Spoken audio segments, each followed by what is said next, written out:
Hey everyone, Cannon here again. For this week's lesson, we're going to take a look at improvising, one of my favorite things personally. In particular, we're going to take a look at improvising over key changes. Now, this is something I know I always struggled with in the past and still have to focus a lot on, and I know it's something that a lot of people have issues with, and so I wanted to take a look at it. It's really fun once you get the hang of it, and it introduces something totally different from your normal diatonic chord progressions. We're going to take a look at a backing track and little improvisation that I've come up with based around a dominant blues. What that means is that there's a dominant chord defining the key on each change of the progression. It's a lot of fun, or I have a lot of fun with it at least. So I'll demonstrate that, and then I'll break down how I wrote the chords to follow the different scales that I was wanting to lay out, and break down how I improvised it. And I'll also talk about how you can apply that to your own playing. Hope you enjoy.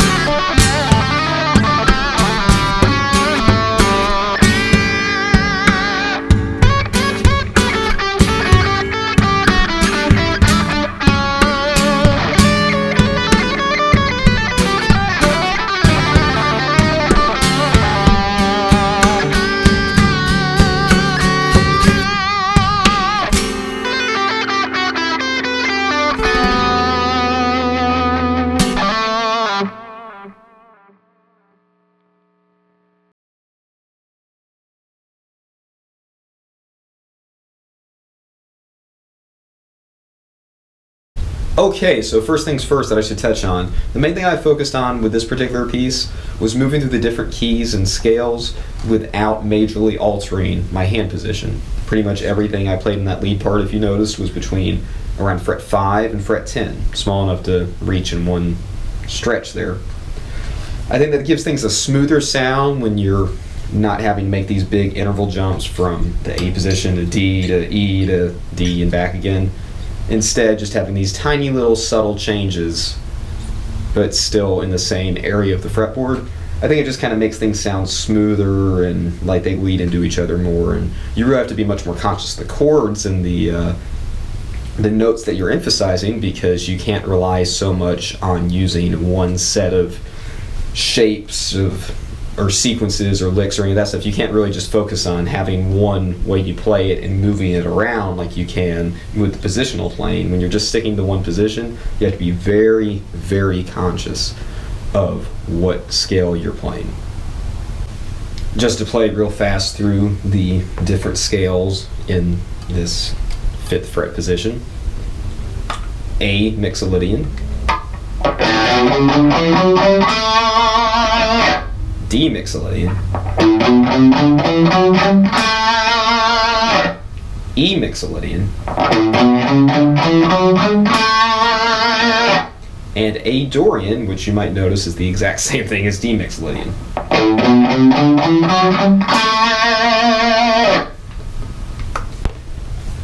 Okay, to examine the rhythm, and then I'll talk about how I approached playing lead over it as we approach each section. First measure, or the first couple measures, the first part I should say, we encounter a A7 add 13 and then an A7.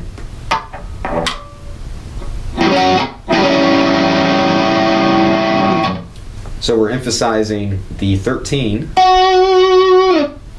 otherwise known as the 6, just in the upper octave, and then the 7. Because that 13 is resolving.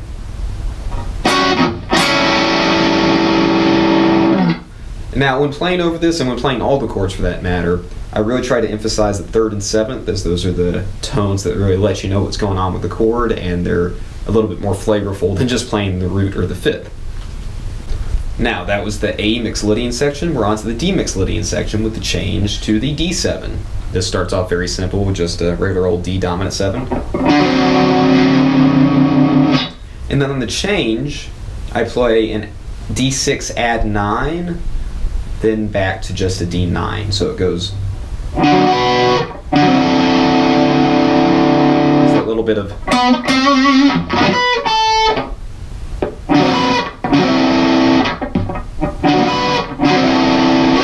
little bit of contrasting motion there.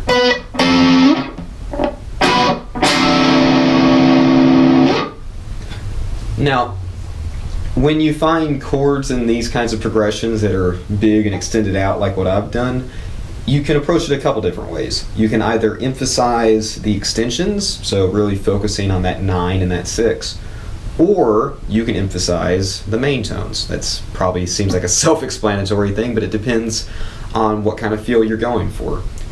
If you're trying to lock in and really bring things home with a chorus or something, it might be better to go for the really strong tones, whereas if you're kind of meandering about in the middle of a solo, it can be better to explore some of those extensions and create some tension. Okay, from there it works its way back around to A Mixolydian, and then we get to the E Mixolydian part, the 5. Now this is an E9.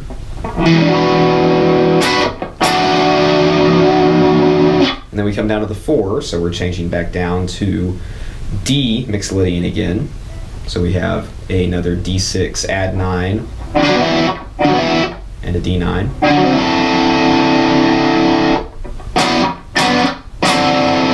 Again, just playing with some little motion within the chord progression. By having that kind of stuff going on instead of just straight chords, it just kind of gives the improviser, soloist in general, something more to play around and play off of. So if you're ever making tracks for yourself, like what I have here, try to give yourself some different palettes of colors to experiment with instead of just having the kind of old standard black and white that is the, when it comes to blues at least. There's a lot of different ways you can apply chord extensions to give totally different kinds of feels to otherwise basic progressions. Coming into the home stretch now, we have the turnaround, which goes from the 1 to the 4 and back to the 1 with a little twist at the end. So we have just straight 7th chords at first.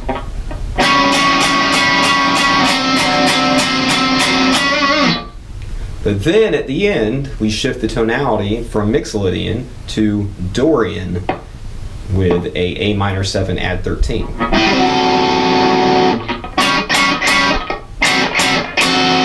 Moving that major third to a minor third.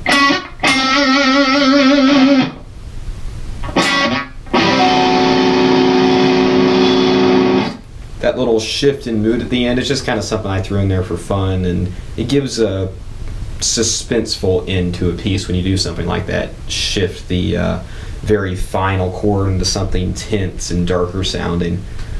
As far as playing off of that, the thing I chose to emphasize, because it's emphasized in the shift in the chords, is that major to minor third shift.